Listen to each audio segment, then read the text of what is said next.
자, 이번 시간에 들어갈 문제는 59번 정도가 되겠습니다. 59번 대한민국 임시정부에 대한 설명으로 옳은 것. 자, 우리나라의 대한민국 임시정부 3.1운동 이후에 우리나라의 비조직적 운동의 한계점을 느끼면서 나왔던 대한민국 임시정부입니다. 자, 그러면 들어가도록 합니다. 옳은 건데요. 1번 동포들이 많이 살고 있는 데다 무장투쟁에도 유리한 연해주에서 위치하고 있었다.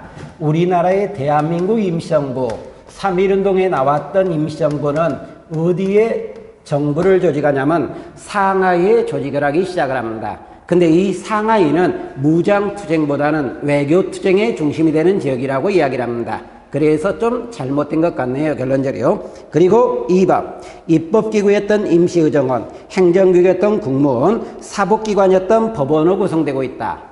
대한민국 임시정부는 삼권 분립에 의한 민주공화제 정부라고 이야기를 합니다. 그래서 여기서 입법, 사법, 행정, 삼권 분립이 등장하고 있죠. 이렇게 되겠고, 세 번째, 우리 역사상 최초 삼권 분립에 입각한 입헌군주제. 방금 전에 제가 뭐라 그랬습니까? 민주공화제 정부라 그랬죠. 그러니까 입헌군주제 잘못됐을 거라고 생각을 합니다. 네 번째, 임시대통령에는 이동희, 국무총리는 이승만이 임명되고 있었다. 이것은 우리나라 대한민국 임시정부였던 상하이 임시정부가 처음에 구성되는 1119년 4월 달에는 어떤 형태가 되느냐? 국무총리대로 구성되어 있었습니다. 이때 국무총리제에 있을 때는 이승만이가 국무총리였어요. 근데 9월 달에 가면서 우리나라 임시정부가 통합을 합니다. 이러면서 우리나라는 무슨 제로 바뀌게 되느냐? 대통령제로 바뀌게 되는데요. 대통령으로 이승만이 되겠고요. 국무총리로는 이동희가 등장하게 됩니다. 그래서 이승만과 이동희를 바꿔주셔야 되겠습니다. 그래서 59번 정답은 2번 정도가 되겠고요. 60번으로 들어가도록 합니다. 60번.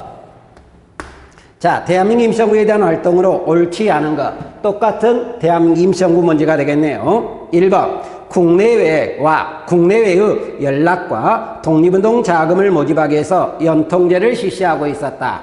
자, 대한민국 임시정부는 군자금을 모금하기 위해서 연통제라든가 교통국, 만주의 이륙양행, 부산의 백산상회를 통해서 군자금을 전달하는 방법을 채택하게 됩니다. 맞는 말인 것 같고요. 2번, 민족주의자와 사회주의자를 규합하여 건국준비위원회를 조직하고 있었다. 우리가 건국준비위원회를 줄여서 뭐라고 이야기를 하냐면 건준위라고 이야기를 하게 됩니다. 근데 이 건준위는 1945년 8월 우리나라가 일본으로부터 광복하자마자 만들어졌던 최초 정치단체라고 이야기를 하고 있어요. 근데 이 건준위를 만들었던 사람은 여운형과 안재홍이 중심을 띠면서 만들었습니다.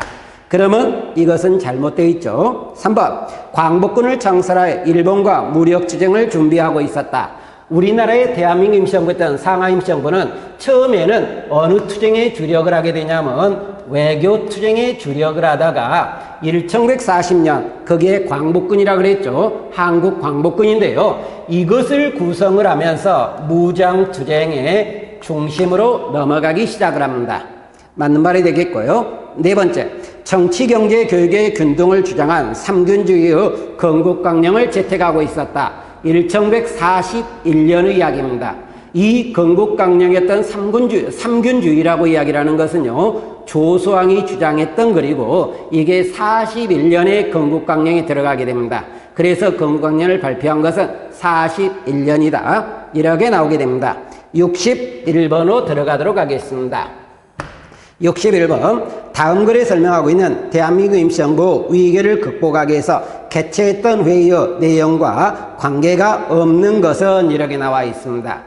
그러면 내용을 들어가는데요. 임시정부는 일제에 의해서 교통국과 연통제의 조직이 와해, 연통제와 교통국이 와해되었다. 체크해 두시고요. 으로써 자금과 인력 문제가 어려움을 겪게 되었다. 또한 사회주의 사상이 입되어 민족주의와 사회주의 계열 간의 갈등, 민족주의와 사회주의 갈등 체크해 두시기 바랍니다.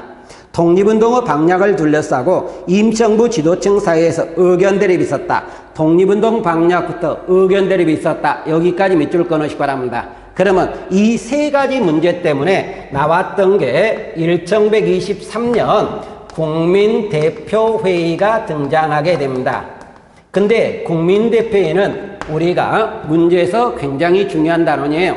그래서 꼭 머릿속에 넣으시는데, 이 국민대표회는 조금 전에 민족주의, 사회주의 갈등을 하고 있었고, 연통제나 같은 게 와야 되고 있었고, 독립운동의 방략이 문제거리가 되고 있었죠.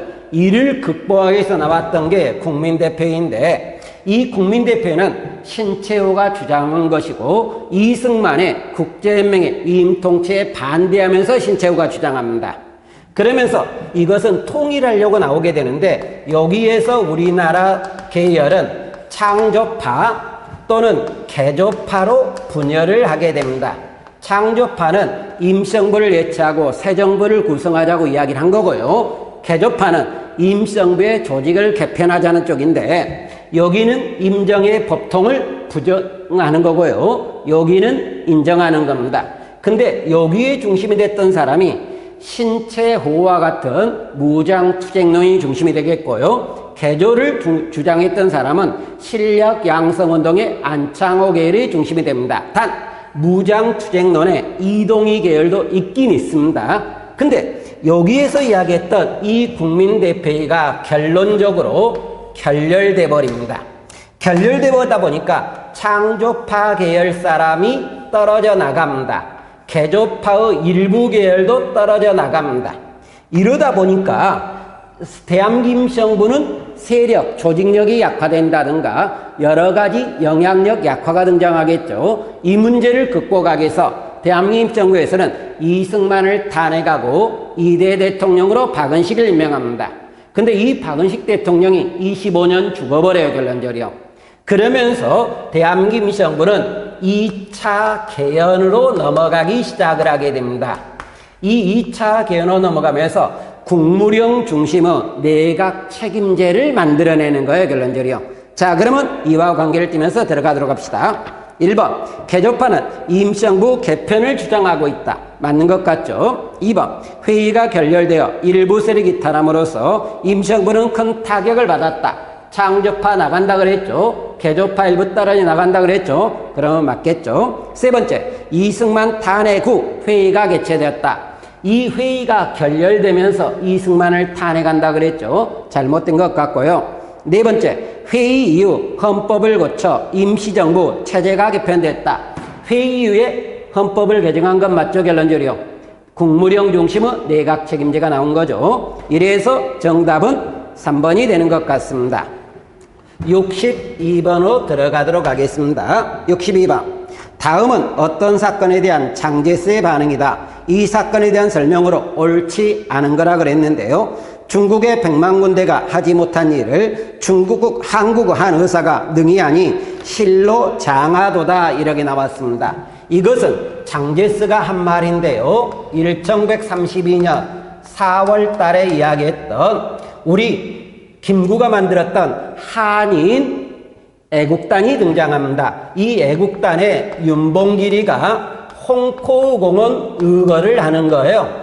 이 홍코공원 의회에서 일본 사람이 많이 죽게 돼 있죠. 그때 가장 대표인 사람이 시라카와 대장이라고 이야기를 하는데요. 이것이 나오다 보니까 장제스가 이를 극찬하게 됩니다. 근데 이 장제스가 이를 극찬하면서 나왔던 결과는 중국 국민당 정부가 대한민국 민주정부를 지원하는 계기가 되고 있다. 이것은 긍정적 결과잖아요, 결론적으로. 근데 부정적 결과로 우리나라 대한민국 임시정부가 상하이를 떠나는 배경이 되고 있었다. 상하이에서 이동하는 하나의 배경이 되고 있었다. 이것은 부정적인 결과로 나오는 거잖아요. 이 두 개를 이야기하고 있다. 자, 그러면 들어가 보도록 합시다. 1번. 임시정부가 중국국민당은 정부의 지원을 본격적으로 받는 결과를 가져왔다. 맞죠? 그 결과 1940년 한국 광복군이 구성되는데도 커다란 기여가 됩니다. 두 번째, 한 명의 목숨을 바쳐 만인을 살리려는 혁명수단의 수단으로 인식했다. 이 말은 뭐냐면 의열투쟁이라는 겁니다. 우리나라의 한 근현대사에서 나오는 의열투쟁의 가장 대표인 단체로 이야기라면 김구의 한인 애국당과 김원봉의 의열단이 대변적으로 등장합니다. 세 번째, 상하이 합의에는 원인을 제공하고 있다. 자, 그런데 이 윤봉길 의거는 상하이 사변에 승리하면서 홍코공원에서 전승 축하연을 여는 거고, 이것의 배경이 됐던 것은 이봉창이가 일본 천황을 폭살하려고 시도한 게 상하이 사변의 원인이 된 겁니다. 그래서 이것은 이봉창 의거를 이야기하는 것 같네요. 그래서 잘못했고요. 네 번째, 임시정부가 상하이를 떠나 다른 곳으로 이동하는 계기, 즉 여기서 떠난다 그랬죠. 이게 8년간 이동을 해서 상하이에서 어디에 도착하는 배경이 되느냐, 충칭에 도착하는 8년간 이동하는 것이 되는 겁니다. 이게 1140년이에요. 그러면서 한국 광복군을 구성을 하게 되는 겁니다. 이래서 정답은 3번인 것 같고요. 63번으로 들어가도록 하겠습니다. 자, 63번이라고 얘기를 하는데, 한국 광복군의 활동에 대한 설명을 옳은 것, 즉 임정과 관련되는 정규 군인이었던 한국 광복군 1140년 충칭에서 조직된 단체예요. 1번, 조선용대 일부가 흡수되어 전투력이 증강했다. 1142년 김원봉이 입수하면서 좌우통합이라고도 이야기를 합니다. 두 번째, 중국 국민당의 지원을 받았으나, 맞죠? 통제는 받지 않았다. 아니죠. 통제까지 받고 있어요. 틀렸고요. 세 번째, 국내 집작전을 수행하여 우리나라가 독립하는 데 크게 기했다. 자, 대한민국 정부는 45년 9월 달에 국내 진입작전을 하려고는 했어요. 그러나 일본이 8월 달에 항복하면서 성과를 거두지 못하게 된 겁니다. 네 번째, 중국과 연합하여 대전자령 전투에서 일본군을 격퇴하고 있었다. 그런데 이 대전자령 전투라고 이야기를 하는 것은 어느 군대와 관계되느냐? 한국 독립군하고 관계되는 겁니다. 한국 독립군하고 중국 호로군이 1930년대 초 만주지방에서 했던 우리나라 한중연합전선이라고 이야기를 하는 거예요.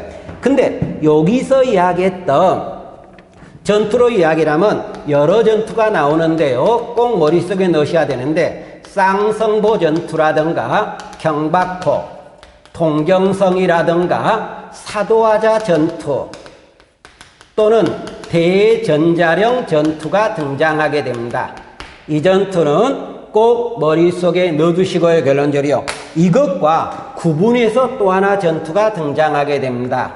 그러면 30년대 전반부에 이 한국 독립군을 이끌고 있었던 지청천이 했던 전투는 이거지만, 양세붕이 했던 전투로 조선혁명군이 한 전투가 등장하게 됩니다. 그러면 이 조선혁명군은 누구하고 연합을 하느냐? 중국 의용군과 연합을 하는데요. 이러면서 나왔던 우리가 전투를 보면은 흥경성 전투라고 이야기를 합니다. 또는 영릉가 전투라고 이야기를 하고 있어요. 그런데 여기는 민족주의고 이쪽은 사회주의 쪽입니다. 이 독립군이 했던 전투와 이 독립군이 했던 전투는 꼭 구분을 해 두시기 바랍니다. 이렇게 등장하겠고요. 자, 그러면 63번의 정답은 1번 정도가 되겠네요. 결론적으로 이렇게 나오겠고, 64번으로 들어가도록 합시다. 우리가 64번이라고 이야기를 하는데, 가나 헌법이 적용된 시기의 대한민국 임정부에 대한 설명으로 옳은 것 이렇게 나와 있습니다. 그러면 대한민국 임정부 헌법은, 자, 초대 헌법이 있어요. 임정부가 처음 구성되는 19년 4월 달에 나오는 거예요. 그리고 이때는 국무총리제라고 이야기를 하게 되겠고요. 1차 개헌이 등장하는데, 이것은 여러 정부가 통합을 하면서 나오는 정부인데, 이때는 대통령제라고 이야기를 합니다. 이게 19년이고, 그 다음에 25년에 가면서 2차 개헌이 등장하게 됩니다. 이때는 국무령을 중심으로 했던 내각 책임제가 등장하게 되네요. 그리고 3차 개헌이 나오게 되는데 27년입니다. 이때는 집단 지도체제라고 이야기를 하고요.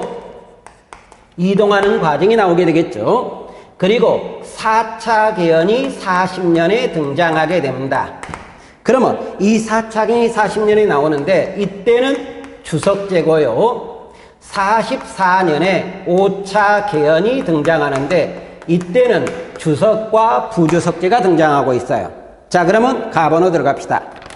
자, 대한민국 임시정부는 국무령과 국무위원을 국무령 체크하시고요. 국무회의 결정으로 행정과 사법을 통할한다. 국무령은 국무회의를 대표하여 그 결정을 집행 또는 집행케 하고 임시의정으로서 책임을 부여한다. 이렇게 나왔어요. 그러면 국무령이 나왔으니까 이쪽에 있던 2차 개헌 25부터 27까지 내용이 되겠습니다. 나번 대한민국 주권은 인민에게 있다. 광복 완성 전의 주권은 광복운동자 전체에게 있다. 국무위원회 주석 체크하시기 바랍니다. 주석이 나왔으니까 4차 개헌이었던 주석제를 이야기합니다. 40부터 44년까지가 등장하겠네요. 그러면 가번 한국 광복군을 창설했다. 광복군은 1940년대라 그랬어요. 그럼 말 안 되겠죠. 2번 인도 미얀마 전선의 산하 부대가 활약을 했다. 이거 1943년입니다. 그러면 이쪽 정도가 되겠죠. 결론적으로 이렇게 등장하고 세 번째 윤봉길 의거로 인해 중국 국민당의 지원의 약속을 받았다.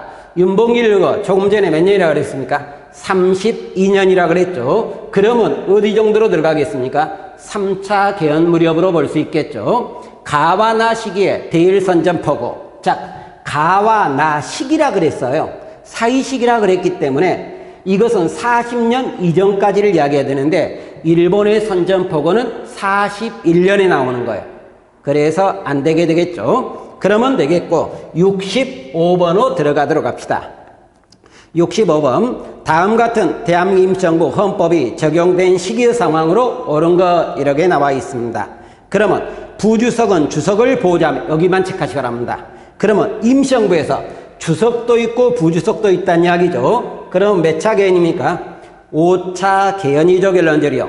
그러면 44년부터 45년 시기가 될 것 같습니다. 그럼 바로 1번으로 바로 갑시다. 인도 미얀마 전선에 참여했다. 1943년이라 그랬죠. 두 번째, 미국 OS에서 연합하여 국내 입당을 수행하려고 준비한 거다. 하려 하였다는 것은 한 것은 아니잖아요. 그러면 여기 5차 개헌 때가 맞습니다. 대의를 대독 선전포를 했다. 1941년이니까 4차 개헌 시기가 되겠죠. 중국 국민당 지원 후 한국 광복군이 창설 1940년이라 그랬죠. 그러면 정답은 2번 정도가 되겠습니다. 65번 66번 1120년대 만주적을 중심으로 전개된 무장 독립 전쟁에 대한 설명으로 옳지 않은 것 이렇게 나왔습니다. 그러면 여기서 요구하는 것이 뭐를 요구하느냐? 66번에서 20년대 만주라 그랬어요. 그러면 20년대 만주지방의 투쟁만을 이야기합니다. 그러면 1번 독립군은 연합하여서 봉오동과 청산리에서 커다란 전과를 거두었다. 봉오동의 홍범도, 청산리의 김자진 20년대 것 만주 맞죠? 2번 경학사와 부민단을 만들고 신흥 강수를 세워 독립군 간부를 양성했다. 이것은 신민회와 관련되죠. 신민회와 관련되기 때문에 이것은 잘못됐잖아요. 신민회가 해산된 게 몇 년입니까? 1111년이죠. 세 번째, 독립운동 단체 간의 새로운 통합의 기운이나 참의부 정의 신민부가 만들어졌다. 이것은 23년부터 25년까지 만주에서 활동한 우리나라 독립군부대입니다. 자유시참변 후에 돌아와서 삼부를 결성하는 민정이면서 군정기관 이렇게 등장하겠고, 네 번째, 일제는 독립군 군거지를 소탕한다는 명분 아래 독립군은 물론 조선인 양민학선 간도참변 청산리 봉오동과 청산리 다음에 20년에 일본이 간도참변을 일으키게 됩니다. 그러면 이것도 만주지방 맞죠? 그래서 만주지방과 관련 없는 거 2번 정도가 되겠습니다. 67번으로 들어가도록 하겠습니다. 67번 가부대에 대한 설명으로 옳은 거. 자, 백운평 체크해두죠. 백운평 전투가 끝난 후 김자진 체크하시고요. 김자진이 끄는 부대. 그러면 김자진 부대는 여러 개가 있겠지만 우리가 일반적으로 이야기를 하면 북로군정서군입니다. 근데 백운평 체크하라 그랬죠. 10여 일을 연군했고 천수평도 체크하시 바랍니다. 천수평 전투가 끝난 지 불과 몇 시간 지나지 않은 때에서 너무 지쳐 있었다. 그러면서 또다시 어량촌 체크하시기 바랍니다. 어량촌 고지를 미리 점령하였다가 고지를 공격하는 일본어과 혈전을 벌였으니 나 점차 불리한 상황에 몰렸다.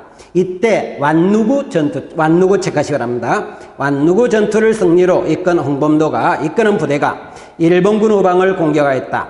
졸지에 두 개의 전선이 형성된 일본군은 막대한의 배를 긋고 퇴각했다. 그러면 잠깐 이 문제는 백운평, 천수평, 어량촌, 완누구에서 일본군을 깬 거죠. 누구 부대가? 김자진 부대가죠. 그래서 이것은 북로 군정서군이 이끌었던 무슨 전투입니까? 우리가 청산리 전투를 이야기하고 있어요. 청산리 전투의 가장 중요한 전투, 이게 어량초 세 번째 줄에 있는 거죠. 그러면 청산리 전투인데 이 북로군정서군은 김자진이 이끈다고 그랬는데 김자진은 대종교 계열입니다. 근데 이 북로군정서군은 그 이전에 경학사라든가 중강단이 뭐로 바뀌냐면 정의단으로 바뀌어요. 그리고 북로군정선으로 가거든요. 근데 가끔가다 우리가 문제를 보다 보면은 책에서 중강단이 바로 1억에 갔다. 1억에 쓰는 책도 있다는 겁니다. 관계없습니다. 자, 그러면 1번 중국 국민당 정부 지원을 받아서 창설했다. 그것은 조금 전에 이야기했던 한국 광복군이죠. 2번 중강단을 주축으로 합해서 중강단이 이것 중심이 됐다. 맞겠죠? 세 번째 화북으로 이동해서 팔로군과 항일전을 전개했다. 이것은 조선의용군입니다. 사회주의의 군대라고 이야기를 하고요. 네 번째 한국 독립당의 지도를 받아 활동했다. 그것은 이쪽에 있었던 지청천이 이끌었던 한국 독립군입니다. 잘못됐죠? 그 다음 68번으로 들어가도록 하겠습니다. 68번. 자, 무장 독립투쟁의 전개 과정에서 일어난 사건들이다. 시대순호 옳게 배열하시오. 시대순 배열이라고 이야기를 하는데요. 기억으로 들어가겠습니다. 북로군정서, 대한독립군을 비롯한 독립군연합부대가 1920년 10월 21일부터 26일까지 청산리 일대, 책상리 체크하시기 바랍니다. 그러면 이게 뭐냐면 방금 전에 이야기했던 위의 문제, 김자진의 청산리 전투인데 20년 몇 월달이라고 나왔습니까? 10월달이라고 나와 있죠. 이렇게 우리가 등장하겠고, 그 다음 니은으로 들어가겠습니다. 대한독립군, 국민의군, 군무도독부군 등이 연합부대를 형성하고 일본군을 봉오동에서 깼다. 그러면 여기는 무슨 전투입니까? 봉오동 전투죠. 홍범도 대한독립군을 가장 중심으로 한다고 이야기를 하는데 20년 6월 달에 나온 겁니다. 이것 소련 적군은 지휘권의 양도를 거부하는 한인 부대에게 공격명령을 내려 무력으로 무장해졌다. 그러면 소련이 독립군을 탄압했던 사건이라고 이야기를 하죠. 이게 우리가 이야기하는 자유시 참변입니다. 자유시 참변이라고 이야기를 하는데 21년 6월 달에 나옵니다. 니을번 들어가도록 합니다. 니을번. 일제는 독립군의 근거지를 소탕하기 위해서 간도직에 수많은 한국인 학살했다는 이야기죠. 이것은 간도참변이라고 이야기를 합니다. 자, 1920년 언제부터냐면 10월부터 나오는데 21년 4월까지 나오는 한국인 학살 사건이에요. 근데 우리나라의 독립군인들이 학살되는 대표인 사건으로 나오는 게 여기에 간도참변은 독립군이 아니었던 우리나라 국민들이 학살되는 거고 자유시참변은 독립군이 학살되는 겁니다. 단 여기는 일본에 의해서, 요거는 소련에서요. 미역. 일제에 매수당한 마적들과 훈춘 영사관을 공격하여 살인 약탈을 했다. 그러면 이것은 훈춘 사건이에요. 훈춘 사건이라고 이야기를 하는데 훈춘 사건은 1920년 10월 달에 등장한 겁니다. 1920년 10월 달에 등장하고 있다. 그런데 그러면 여기서 순서는 다 나왔는데 요것과 요것이 중복이 된 달이 등장하잖아요. 그런데 봉오동 전투에 했던 일본이 훈춘 사건을 유발하면서 독립군을 탄압하려다가 청산리에서 격퇴당한 겁니다. 패배한 거죠, 결론적으로요. 그러다 보니까 훈춘이 빠르고 청산리가 나중이다. 그러고 나서 간도참변 나오고요. 자유시 참변 나온다. 이런 순서를 매길 수 있을 거로 생각을 하게 됩니다, 결론적으로요. 그래서 아마 정답은 3번 정도가 될 거예요, 결론적으로요. 그리고 69번으로 들어가겠습니다. 1930년에 활동했던 한국 독립군에 대한 설명으로 옳은 것. 그러면 이 한국 독립군은 여기 63번에서 설명을 했던 이 한국 독립군이네요. 그러면 중국 의용군과 연합하여 일제의 침략에 저항하였다. 이렇게 나오는데 중국 의용과 연합한 것은 어디에 있습니까? 여기 조선혁명군이죠. 잘못됐죠. 지청천을 중심으로 북만유 일대다. 자, 이거 지청천이라 그랬죠. 이쪽 양세붕이라 그랬죠. 세 번째, 국민부 산하 무장 독립군이 있다. 여기가 국민부 산하가 되겠고요. 이쪽은 혁신의회 산하라고 이야기를 합니다. 그러면 되겠고. 네 번째, 미군의 지원을 받으면서 국내 진공작자. 자, 조금 전에 한국광복군 임시정부의 정규군이라 그랬죠. 그래서 이 정답은 2번 정도가 되겠고. 70번. 다음의 합의문을 바탕으로 활동한 독립군부대에 대한 설명으로 올바른 것. 그런데 밑에 출처를 보시기 바랍니다. 중국 호로군과 합의했다. 호로군과 합의했으니까 뭡니까? 여기 문제죠. 한국 독립군 문제죠, 결론적으로요. 그러면 위의 문제와 똑같은 한 독립군 문제네요. 1번 북만주일제에서 쌍성보, 사도하자, 대전자령, 쌍성보, 사도하다, 대전자령 맞는 말이잖아요. 2번 중국 관내 최초로 만들어진 독립군대. 이것은 1938년 김원봉이 만들었던 조선의용대라고 이야기를 합니다. 조선의용대예요. 그렇게 나오겠고. 세 번째, 조선민족혁명당에 속하여 중국 정부와 함께 항일 전 2번과 똑같은 조선의용대입니다. 네 번째, 조국 광복회와 연계해서 보천보 전투를 승리로 이끌었다. 동북항일연군입니다. 이 보천본은 1937년의 내용인데요. 동북항일연군. 자, 이렇게 나오겠고, 그래서 정답은 1번 정도가 되겠습니다. 71번으로 넘어갑니다. 71번으로 넘어가다 보니까 물산 장려운동의 설명으로 옳지 않은 것 이렇게 나왔네요. 그러면 71번에 나왔던 것은 물산 장려운동 1922년 평양에서 조만식이 중심을 띠면서 일본이 관세를 철폐하려니까 반대한 운동입니다. 철폐하려고 시도하니까 반대한 거예요. 철폐돼서 나오는 운동 아니고 평양에서 시작해서 전국으로 갔던 운동입니다. 그러면 1번으로 들어가 보도록 합니다.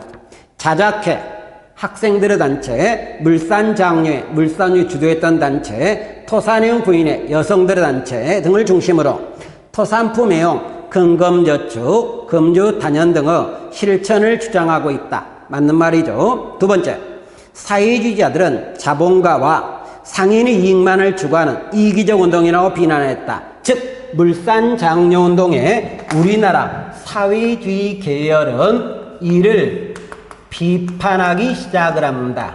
근데 사회주의 계열이 비판했던 운동이 이것만 비판한 게 아니고요. 우리나라 민족주의의 실력 양성운동, 밀립대학 설립운동도 같이 비판을 하게 됩니다. 세 번째, 전국적 규모 경제적 민족운동이었다. 전국으로 갔다 그랬죠. 네 번째, 농민과 노동자들이 주도했다. 아니죠. 물상장려운동은 우리나라 지주들, 상인들이 주도를 했다. 돈 많은 자본가라고 이야기를 합니다. 농민 노동자가 주도한 거 아니라는 것 이렇게 보시면 되겠고. 72번 다음 자료에 비판하고 있는 민족운동의 설명으로 옳은 것.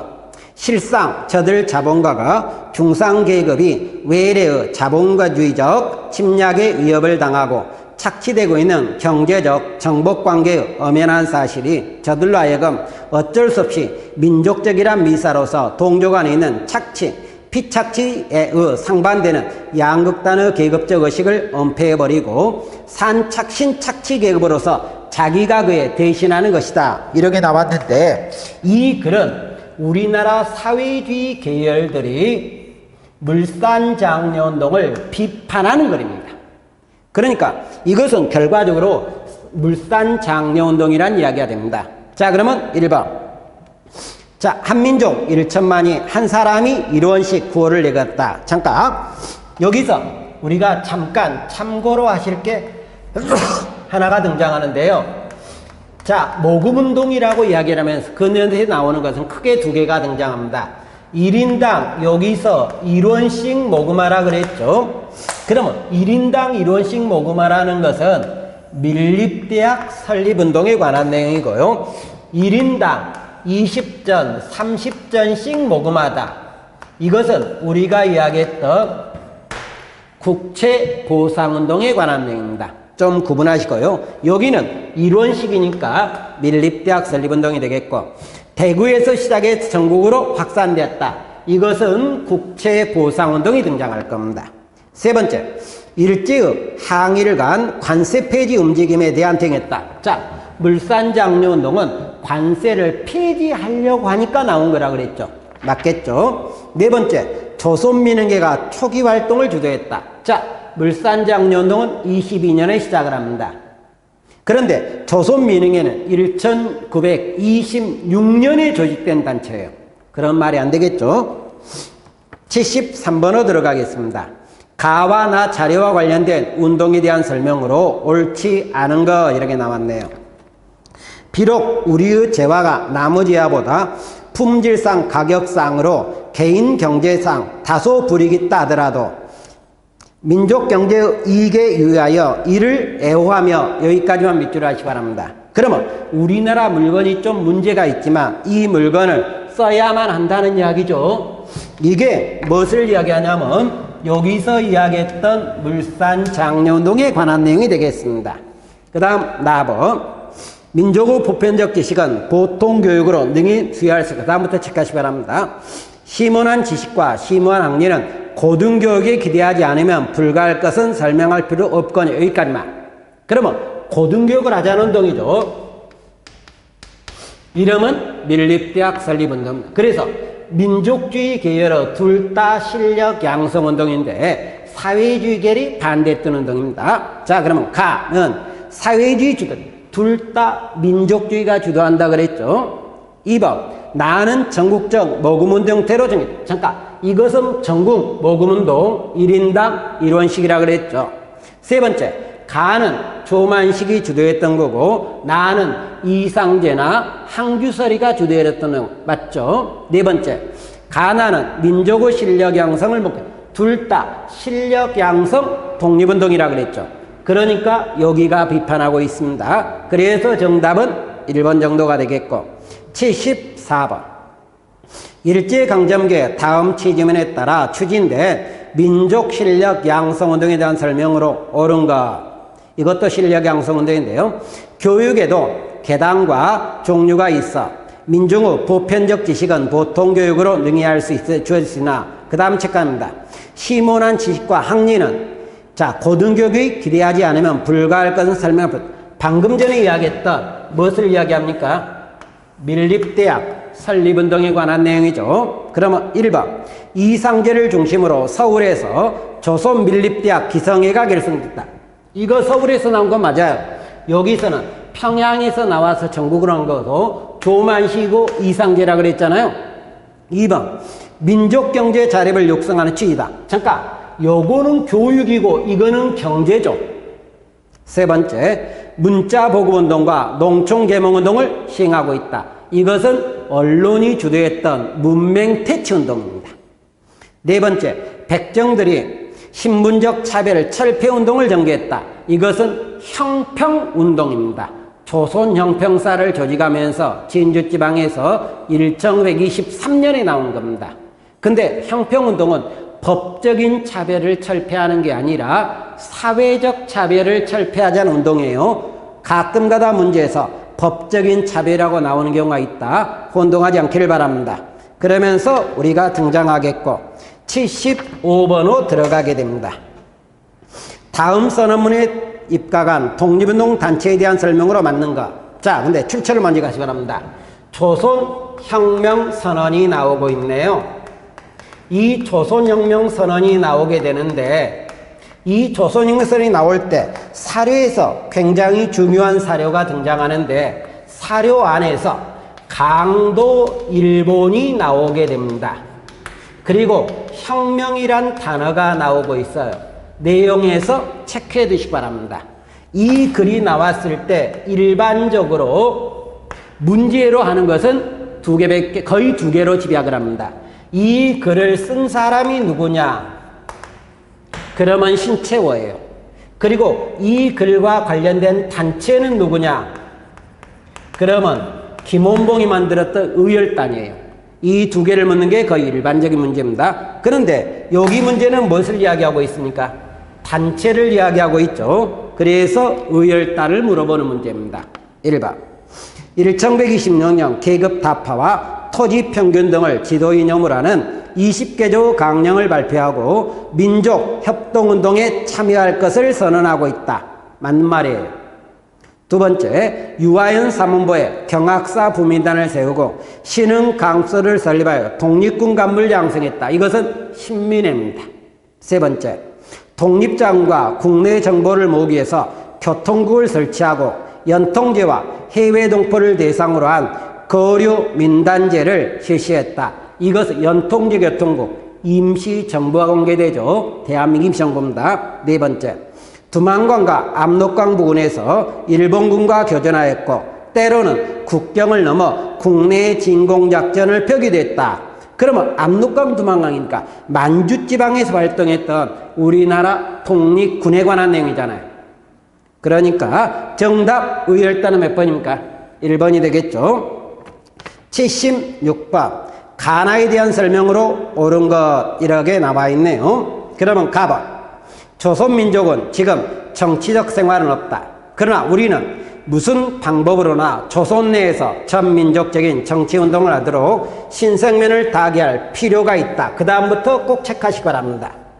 조선 내에서 허락하는 범위 내에서 일대 정책 결사를 조직한다는 것이 우리의 주장이다. 이렇게 나와 있습니다.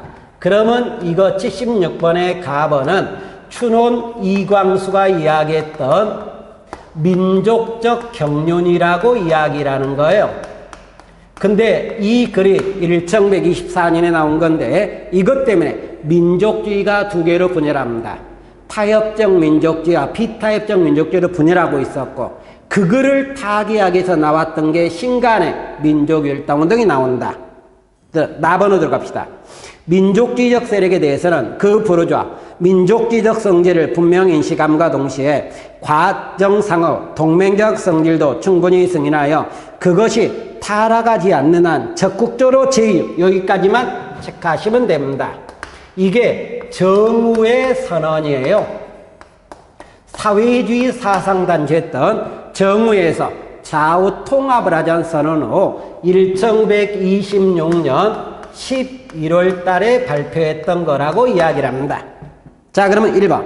가글의 동조의 나글. 가글의 반대에서 나글이 나온 거예요. 나글의 영향을 받으면서 한국독립당 북경촉성회가 조직되었다. 근데 이것도 통합을 하자는 거고 한국독립당 북경촉성회 통합하자는 건데 이것은 26년 11월이지만 북경촉성회는 26년 10월에 나온 거예요. 그러니까 이것이 여기에 영향을 주었다. 그러면 말이 안 되는 거죠. 세 번째, 가글을 주장한 사람은 광복 이후 반민족행위 처벌법에 검거되었다. 자, 우리 춘원 이광수는 광복 이후 때 반민족행위 처벌법에서 검거됐던 사람입니다. 이 사람은 28 독립선언을 기초했던 사람이잖아요. 근데 기미독립선을 개최했던 최남선도 검거가 됩니다. 네 번째, 나의 영향을 받아 조직된 단체는 물산장려에 적극 참여했다. 이거로 영향으로 나왔던 단체가 뭐냐면 신간회예요. 근데 신간회가 나올 무렵에 물산장려는 거의 의미가 없습니다. 그러니까 참여했다. 말이 안 되는 것 같네요. 결론적으로. 이렇게 등장하겠고, 그 다음 77번으로 들어가도록 하겠습니다. 다음 자를 배경으로 등장한 단체에 대한 설명으로 잘못된 것. 자, 그런데 내용을 보다 보니까 조금 전에 이야기했던, 여기 위에서 이야기했던 정오의 선언이 그대로 나오네요. 그러면 이거를 배경으로 해서 등장했던 단체가 뭐라고 이야기를 했습니까? 신간회라 그랬잖아요. 27년에 나왔던 단체. 그러면 이 문제는 신간회를 묻는 문제다. 이렇게 나옵니다.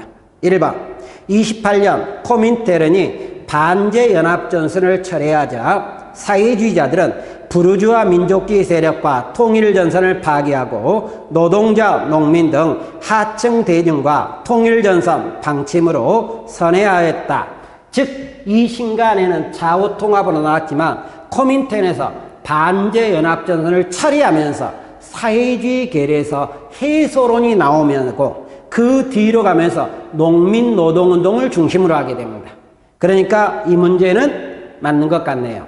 2번, 일본에 유학한 유학생 출신의 사람들을 중심으로 하여 조직된 일제하치에 합법적인 신간회는 일본 유학생들이 중심을 띠겠고, 일제시대 최대 우리나라 독립운동단체고, 이것은 합법단체예요. 근데 잠깐, 신민회는 비밀결사고 이것은 합법단체라는 거 혼동하지 않기를 바랍니다.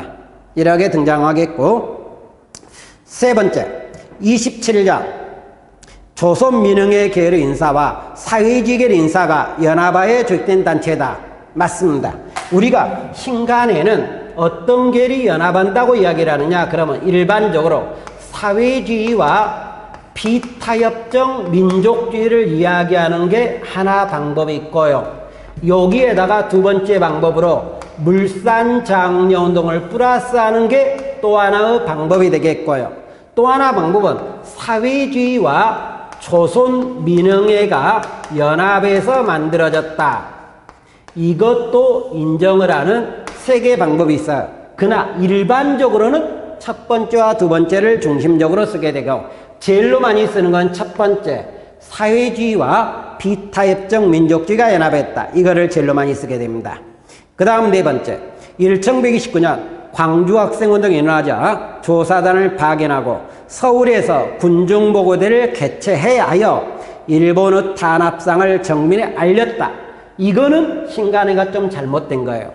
신간회 활동의 가장 대표적인 내용으로 우리가 등장하고 있는 게 광주학생운동을 지원한다든가 조사단을 파견해서 군중보고대를 열려고 했었다.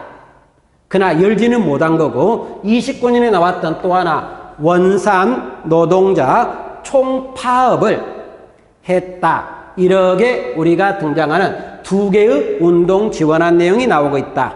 그러면 이번 시간에 여기까지 이야기하는 방법을 취하는데, 신간회는 굉장히 중요한 단체니까 신민회와 꼭 비교하면서 들어가셔야 될 거로 생각을 합니다.